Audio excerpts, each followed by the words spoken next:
நகையை போடுன்னு சொன்னப்போ இந்த நகை காணவில்லைன்னு சொல்லப்படுது.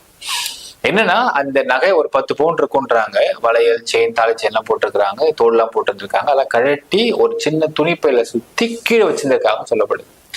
சோ அப்படிப்பட்ட நகையை கீழே வச்ச நகையை காணணும்னே மறுபடியும் வந்து கேட்டிருக்கிறாங்க அப்படின்னும், இங்க கோயில உள்ள நிர்வாகத்தினரை கேட்கும் பொழுது அஜித்குமார் சந்தேகப்பட்டிருக்காங்க அப்படின்னும், அஜித்குமாரை கூப்பிட்டு கேட்கும் பொழுது முன்னுக்கு பின் முரண்பா பதில் சொல்லிருக்காரு அப்படின்னும், இதனால போய் கம்ப்ளைண்ட் கொடுத்துருக்கிறாங்க இவங்க காவல் நிலையத்துல. ஆனால் கம்ப்ளைண்ட் கொடுக்கும் பொழுது அங்க ப்ராப்பர் ரெஸ்பான்ஸ் இல்ல காவல் நிலையத்துன்னு சொல்றாங்க. இன்ஸ்பெக்டர் வந்துருவாரு வெயிட் பண்ணி சொல்லிருக்காங்க.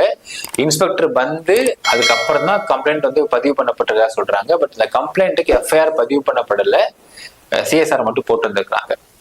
இப்ப இதுக்கு மேலதான் மக்கள் இங்க வந்து என்னன்னா, ஜென்ரலாகவே ஒரு திருட்டு வழக்குன்னா நிச்சயமாக ரெக்கவரி காட்டுறதுக்கு போலீஸ் அடிப்பாங்க அப்படிங்கிறதுல மாற்று கருத்து கிடையாது.